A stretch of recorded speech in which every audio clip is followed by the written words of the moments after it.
வணக்கம். பசியின் வாசிப்புகளில் பார்த்திபன் கனவு இரண்டாம் பாகம். பொன்னனின் அவமானம்.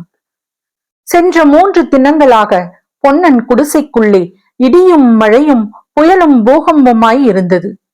நான் செய்தது தப்பு என்று தான் 1000 தடவை சொல்லிவிட்டேனே, மறுபடியும் மறுபடியும் என் மானத்தை வாங்குகிறாயே என்றான் பொன்னன். தப்பு தப்பு தப்பு என்று இப்போது அடித்துக் கொள்ளுகிறாயே, என்ன பிரயோஜனம்? இந்த புத்தி அப்போது எங்கே போச்சு என்று வள்ளி கேட்டாள். இப்போது என்ன குடிமுழுகி போய்விட்டதென்று ஓட ஓட விரட்டுகிறாய் வள்ளி? அந்த சக்கரவர்த்தி எங்கே போய்விட்டார்? என் வேல்தான் எங்கே போச்சு? வேல் வேறையா வேல்? கெட்ட கேட்டுக்கு பட்டு குஞ்சந்தான். ஓடம் தள்ளுவதற்கும் கும்பிடுவதற்கும் தான் கடவுள் உனக்கு கையை கொடுத்திருக்கிறார். கும்பிடுகிற கையினால எங்கேயாவது வேலை பிடிக்க முடியுமா?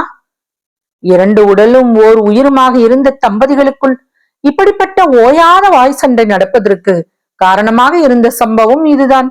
2 நாளைக்கு முன் இதே காவேரி கரை சாலை வழியாக நரசிம்ம சக்கரவர்த்தியும் குந்தவி தேவியும் அவர்களுடைய பரிவாரங்களும் உறையூரை நோக்கி போய்க் கொண்டிருந்தது. தோணித்துறைக்கு அருகில் சக்கரவர்த்தி சிறிது நின்றார். தோணித்துறையையும் காவேரியின் மத்தியில் இருந்த தீவையும் அந்த தீவில் பச்சை மரங்களுக்கிடையே காணப்பட்ட வசந்த மாளிகையின் பொற்கலசத்தையும் குந்தவிக்கு சுட்டிக்காட்டி ஏதோ சொல்லிக் கொண்டிருந்தார்.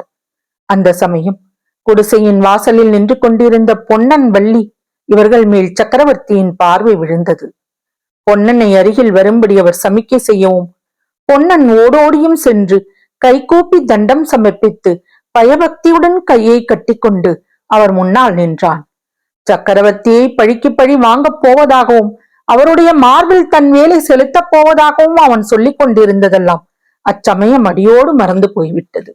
சக்கரவர்த்தியின் கம்பீர தோற்றமும் அவருடைய முகத்தில் குடிக்கொண்டிருந்த தேஜஸும் அவனை அவ்விதம் வசீகரித்து பணியச் செய்தன.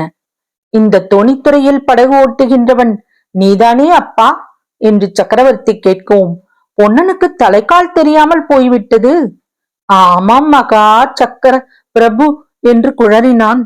அதோ தெரிகிறதே, அந்த வசந்த மாளிகையில் தானே அருள்மொழி ராணி இருக்கிறார். ஆமாம், இதோ பார், நமது குழந்தை குந்தவி தேவி ராணியை பார்ப்பதற்காக சீக்கிரத்தில் இங்கே வரக்கூடும். ஜாக்கிரதையாக ஓடம் செலுத்திக் கொண்டு போய் அந்த கரையில் விட வேண்டும், தெரியுமா? புத்தி சுவாமி என்றான் பொன்னன். பிறகு சக்கரவர்த்தியும் அவருடைய பரிவாரங்களும் உறையூரை நோக்கி சென்றார்கள். இதையெல்லாம் வள்ளி குடிசை வாசலில் நின்றபடி அரைகுறையாக கேட்டுக்கொண்டிருந்தாள். பொன்னன் திரும்பி வந்தபோது வள்ளியின் முகத்தில் எள்ளும் கொள்ளும் வெடித்தது. முழு விவரமும் அவனிடம் கேட்டு தெரிந்து கொண்ட பின்னர் வள்ளி பலமாய் சண்டை பிடிக்க ஆரம்பித்தாள். சக்கரவர்த்திக்கு பணிந்து மறுமொழி சொன்ன காரணத்தினால் விக்ரம மகாராஜாவுக்கு பொன்னன் துரோகம் செய்து விட்டதாக வள்ளி குற்றம் சாட்டினாள். உண்ட வீட்டுக்கு ரெண்டகம் செய்யும் துரோகி என்று நிந்தித்தாள். அப்போது அவர்களுக்குள் ஏற்பட்ட விவகாரம் 3 தினங்களாக இடைவிடாமல் நடந்து கொண்டிருந்தது. வள்ளியின் சொல்லம்புகளை பொறுக்க முடியாதவனாய் அன்று மத்தியானம் உச்சி வேளையில் பொன்னன் நதிக்கரையோரம் சென்றான்.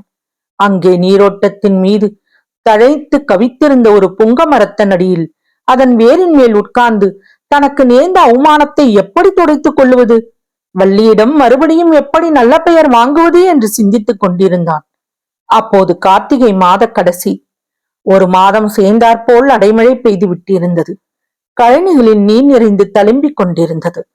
பச்சை மரங்களின் இலைகள் புழுதி தூசியெல்லாம் கழுவப்பட்டு நல்ல மரகத வர்ணத்துடன் பிரகாசித்தன. குழுக்குழுவென்று குளிர்ந்த காற்று வீசிக்கொண்டிருந்தது. இப்படி வெளி உலகமெல்லாம் குளிர்ந்திருந்தாயினும் பொன்னனுடைய உள்ளம் மட்டும் குதித்துக் கொண்டிருந்தது. 10 வருஷத்துக்கு முன்னால் இந்த கார்த்திகை மாதம் எவ்வளவு ஆனந்தமாக இருக்கும்! பார்த்திப மகாராஜாவும் ராணியும் இளவரசரும் இங்கே அடிக்கடி வருவதும் போவதுமாக இருப்பார்கள். அரண்மனை படகுக்கு அடிக்கடி வேலை ஏற்படும். தோணித்துறை அப்போது எவ்வளவு கலகலப்பாக இருந்தது! குதிரைகளும் யானைகளும் தந்த பல்லக்குகளும் இந்த மாந்தோப்பில் வந்து காத்து கொண்டு கிடக்குமே, அந்த காலம் போய்விட்டது. இப்போது ஈ காக்க இங்கே வருவது கிடையாது. இந்த தோணித்துறைக்கு வந்த கேடுதான் என்ன? பார்த்திப மகாராஜா போர்க்களத்தில் இறந்து போனார். இளவரசர் எங்கேயோ கண்காணாத தீவில் தவித்துக் கொண்டிருக்கிறார். அருள்மொழி ராணியோ ஓயாமல் கண்ணீரும் கம்பளையுமாக இருக்கிறார். வசந்த மாளிகைக்கு போவார் இல்லை. ஓடத்துக்கும் அதிகம் வேலை இல்லை.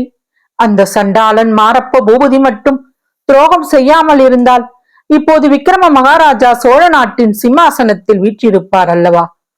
பல்லவ சக்கரவர்த்தி இங்கே ஏன் வரப்போகிறார்? வள்ளியிடம் தான் ஏச்சு கேட்கும்படியாக ஏன் ஏறிட்டிருக்க போகிறது? இப்படி பொன்னன் யோசித்துக் கொண்டிருக்கும் போது குதிரை வரும் சத்தம் கேட்டு திரும்பி பார்த்தான். சாலை ஓரத்தில் பொன்னனுடைய குடிசை கரையில் மாரப்ப பூபதி குதிரை மேல் இருந்து இறங்கிக் கொண்டிருந்தான். தொடரும். பசியின் வாசிப்புகளை சப்ஸ்கிரைப் பண்ணுங்க நண்பர்களே, லைக் பண்ணுங்க, உங்க நண்பர்களுக்கெல்லாம் ஷேர் பண்ணுங்க, உங்களோட கருத்துக்களையும் கமெண்ட்ல பதிவு பண்ணுங்க. நன்றி.